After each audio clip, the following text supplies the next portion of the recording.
Halo semuanya, bagi yang belum follow silakan di follow. Bagi yang belum subscribe silakan di subscribe, karena kita setiap hari akan membahas soal-soal yang penting, yang bermanfaat bagi Anda yang akan mengikuti tes. Langsung saja kita kerjakan soal nomor 1. Mari kita baca soalnya. Harga sebuah baju 100.000. Toko tersebut memberikan diskon 20% dan 30%. Maka berapakah harga baju setelah diskon? Jadi maksudnya ini ada sebuah baju harganya 100.000.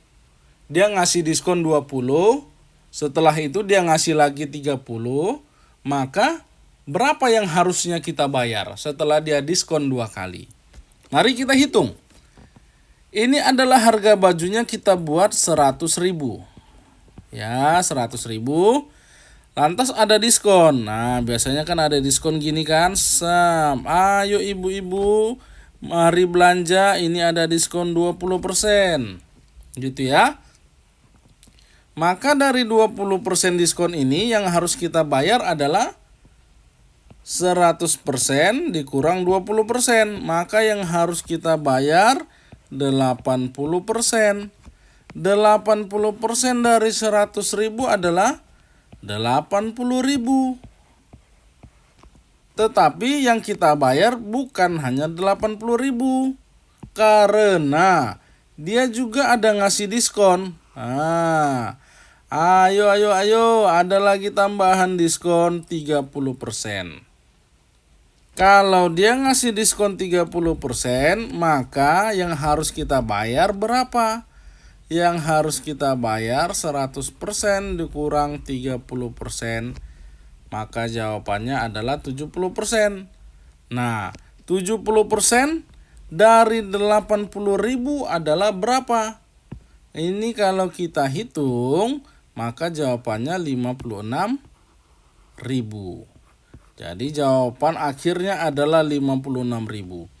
Kita membeli barangnya dengan seharusnya harga 100.000, karena kita dapat diskon, maka kita harus membayar sebesar 56.000 saja. Maka jawabannya adalah D. Gitu ya. Ini sangat gampang. Jadi buat Anda yang berburu diskon, kalau ada diskon seperti ini, Anda sudah bisa menghitungnya. Kita lanjut ke soal nomor 2. Ini kita sebut soal nomor 2. Oke. Nilai dari. Ini coba perhatikan pelan-pelan dulu soal ini. Coba lihat. Angkanya sangat menarik. Lantas, bagaimana caranya? Begini kita buat. 75,25 ini kita anggaplah A. Maka ini adalah A kuadrat. Ditambah 24,75 ini kita anggaplah B. B kuadrat. Ditambah 2AB. Nah, bagi yang sudah familiar melihat rumus ini adalah rumus A ditambah B kuadrat. Ya, itu ya. Ini adalah rumus A ditambah B kuadrat. Langsung saja kita masukkan angkanya. 75,25 ditambah 24,75. Langsung kita kuadratkan. Maka jawabannya adalah, kita hitung ting tong. Maka jawabannya adalah 100 kuadrat. Kalau 100 kuadrat berarti jawabannya adalah 10.000. Ya, jadi jawabannya gampang. Ada di sini. D jawabannya 10.000. Paham ya? Kita akan lanjut ke soal nomor 3. Kita sebutlah ini soal nomor 3. 3. Oke. Mari kita selesaikan. 75,25 ditambah 24,75 Jika Y adalah 1, 2, 3, 4 dan Y adalah 1, 2, 3, 5 dan P adalah sebagai berikut dan Q adalah sebagai berikut, maka nilai P dikurang Q. Hati-hati, kita sudah membaca soal. Coba perhatikan pelan-pelan bagaimana cara kita menyelesaikannya. Oke, ini adalah soal-soal jebakan. Makanya saya perhatikan, saya katakan tadi, perhatikan pelan-pelan. Kita lihat dulu P. P ini kalau kita buat begini kan bisa saja. Nah, X kuadratnya dipindahkan ke depan, Y kuadratnya dipindahkan ke belakang. Kira-kira ini kan sama nih, X kuadrat ini X kuadrat, dikurang 2XY, dikurang 2XY, tambah Y kuadrat, tambah Y kuadrat. Berarti apa? Berapapun nilai P, kalau dikurangi dengan nilai yang sama, maka jawabannya 0. Jadi kalau dia ini contohnya jawabannya nanti adalah 14, dikurang 14, ya jawabannya 0. Karena dia dikurangi bilangan itu sendiri. Jadi kalau di dalam soal ini dikatakan P dikurang Q, ya jawabannya 0. Karena P sama dengan Q. Karena seperti yang saya jelaskan tadi, ini sama X kuadrat kurang 2XY tambah Y kuadrat. Q-nya juga begitu. Maka jawaban dari soal nomor 3 adalah 0. Nah, makanya perlu hati-hati di dalam melihat soal. Ini hanya mengecoh. Ini hanya mengecoh saja. Mengecoh konsentrasi Anda. Kalau ini langsung Anda masukkan angkanya, ini akan memakan waktu yang sangat lama dan itu bukanlah solusi terbaik dalam menjawab soal. Karena waktu yang terbuang hanya untuk menjawab satu soal saja, itu bisa merugikan Anda. Makanya saya katakan perhatikan baik-baik soalnya. Oke, kita akan lanjut ke soal nomor 4. Ini kita sebut soal nomor 4. Perhatikan baik-baik soalnya.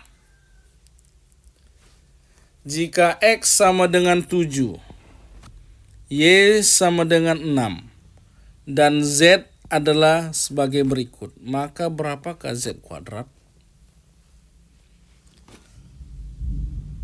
Z adalah sebagai berikut. Ini adalah rumus dari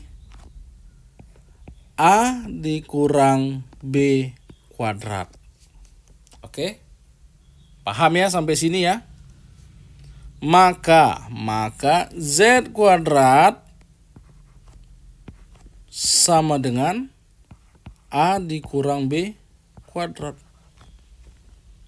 Atau di sini di soal disebutkan X dikurang Y kuadrat. Maka kita masukkan X-nya tadi 7, Y-nya tadi 6 kuadrat. 7 kurang 6, 1 kuadrat. 1 kuadrat adalah 1. Jawabannya C. Hati-hati dalam melihat soal. Gitu ya. Kita langsung saja ke soal nomor 5. Ini adalah soal nomor 5. Sededep. 20 siswa memiliki rata-rata 7 dan 10 siswi mempunyai rata-rata 8. Berapakah rata-rata nilai keseluruhan? Langsung saja cara cepatnya yuk. Ini ada 20 siswa, rata-ratanya 7. Ada 10 siswa, rata-ratanya 8. Berapakah rata-rata keseluruhan? Kan begitu. Berarti jumlah siswanya jadi berapa? 20 siswa tambah 10 siswi jadi 30. Ini kalau kita kalikan 20 kali 7 140. 10 dikali 8 80. Langsung kita jumlahkan. Ini tadi kita jumlahkan hasilnya segini. Maka ini lagi kita jumlahkan. 140 ditambah 80. 220. Rata-ratanya berapa? 220 dibagi 30. Jawabannya adalah 7,33 dan seterusnya. Jadi jawaban untuk nomor 5 adalah B. Begitu ya, pahami konsepnya. Hati-hati melihat soalnya karena banyak soal-soal jebakan. Terima kasih, ini pertemuan kita hari ini. Nanti kita akan membahas soal berikutnya lagi. Jadi, saya mau katakan sukses buat Anda semua. Semoga Anda lulus di setiap ujian yang Anda ikuti. Sampai ketemu lagi.